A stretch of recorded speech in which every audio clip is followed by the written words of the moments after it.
과연 이것은 국수인가 우동인가? 점포동 한성가게 사천 냉우동이 8,000원. 어쭈구리 돈카츠 전문점인데 냉우동도 판다 고라고라고라. 구구식탁의 희모가 납작 우동이 무려 16,000원. 새콤달콤 쫄깃탱탱한 면발의 호키네 유부의 히야시축화가 9,500원. 장수돌 침대는 별이 5개인데 범일동 가가와는 블루리본이 6개, 무려 30분을 기다려야 맛볼 수 있는 카이쟁 냉우동 돈카츠 세트가 13,500원. 맛과 영양을 다 갖춘 점포동 소코아의 국물 없는 아보카도 연어 냉우동이 무려 15,000원.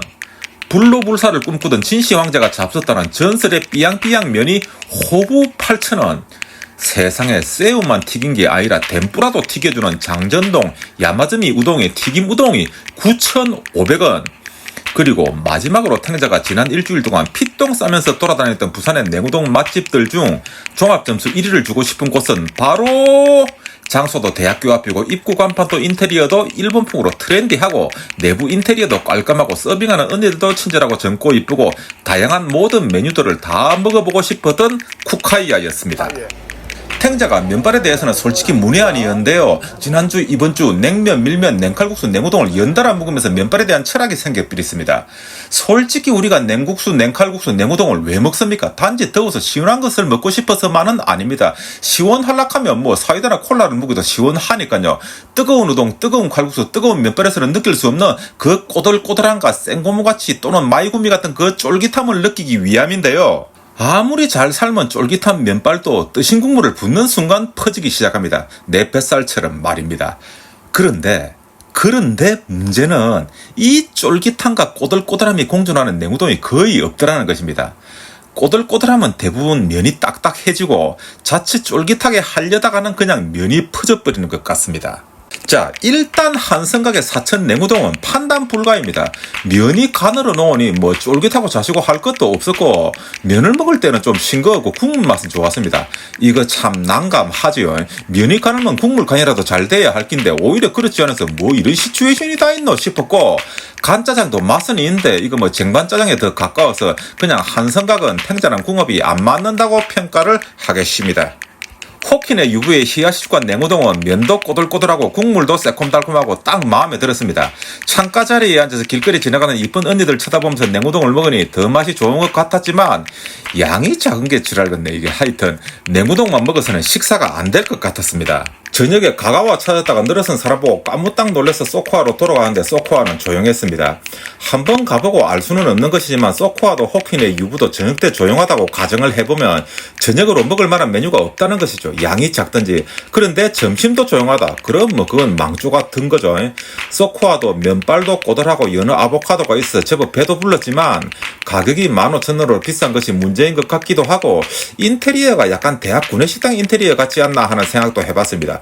구내식당 메뉴가 15,000원이면 엄청 비싸다고 봐야겠죠. 그리고 드디어 부산대 앞에 야마자미 우동이라는 것을 가는데요. 튀김우동을 주문하고 기다리면서 식사하고 있는 대학생들을 보는데 정말 신선하고 남자고 여자고 간에 다 젊고 이뻤습니다. 나도 저런 싱그러운 시절이 있었을 낀데 생각하니 좀 서글프기도 하고 말입니다.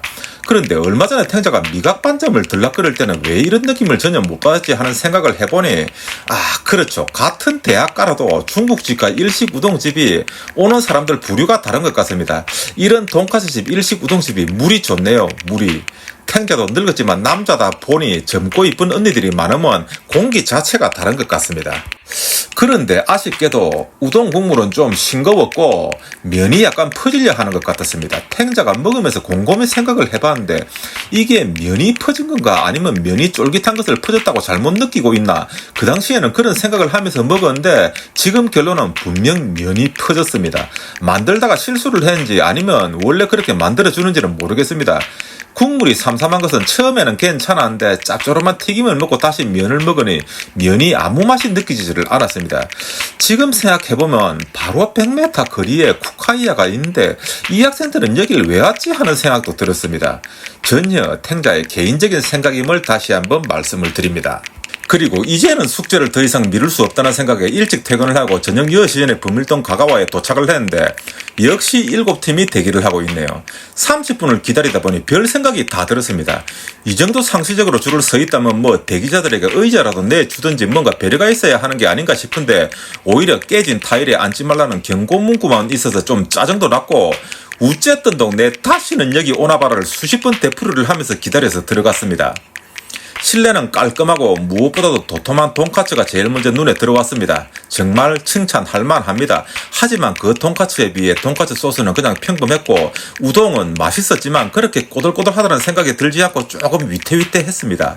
글쎄요, 이 정도로 이렇게 줄을 설 정도인가 하는 생각이 들었고 그 의문을 확인하려면 또 몇 번 더 줄을 서야 되니 나이 60 다 돼서 이 정도 지랄도 힘들어 죽겠는데 그래까지 할 엄두가 나지를 않았습니다.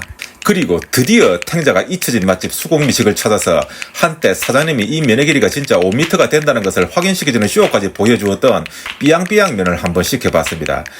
이제 사장님도 환갑이 넘으셔서 곧 가게를 정리하신다고 하는데 삐양삐양 면을 먹어보니 이야, 역시 면의 쫄깃함을 만들어내는 비법은 수공미식 사장님을 따라갈 사람이 없는가 보다 하는 생각이 들었습니다. 다시 와서 그냥 일반 냉우동인 동네면을 먹어봤는데 처음으로 꼬들꼬들함과 쫄깃함을 동시에 느꼈습니다. 일명 쌍따봉 따따봉입니다. 신기하네요. 아마 탱자가 수공미식 동네면을 제일 먼저 먹었으면 앞선 모든 냉우동집의 우동이 맛이 없게 느껴졌을 수도 있을 것 같습니다. 아니 그런데 아까는 뭐 쿠카이야가 최고라면서요. 아니 그거는 종합 점수를 매겨서 그렇다는 겁니다.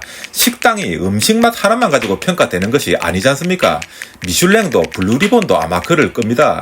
수공미식의 식당 위치는 그때나 지금이나 최악이고 뭐 입구 간판도 별로고 안에 인테리어도 없고 이쁜 직원도 없습니다. 하지만 탱자가 분식집을 차린다면 수공미식 사장님 밑에서 면기술을 배우고 싶습니다. 그리고 부산대 앞이나 점포동에 쿠카이야 같은 트렌디한 식당을 만들면 되겠죠. 아이고, 이번 주도 나름 열심히 달렸는데 뭔가 부족한 느낌은 어쩔 수가 없는 것 같습니다. 안락동 부부전과 정작 탱자 치과에서 제일 가까운 맨약 하가와도 못 가봤는데 그건 뭐 어쩔 수 없는 것 같고 다음 주에 수공미식 히모가와까지 먹어보고 히모가와 특집과 함께 쿠카이야의 이쁜 언니들 보러 몇 번 더 가야 될 것 같습니다. 장마는 끝이었고 날씨는 점점 더워집니다. 건강 조심하시고 다음 주에 더 재밌는 영상 만들어 올리기를 약속드리면서 이상 균형 잡힌 지역경제 발전에 이바지하고 잔반 윤리 심의규정을 준수하면서 1만 유튜브를 꿈꾸는 진리와 탱자였습니다.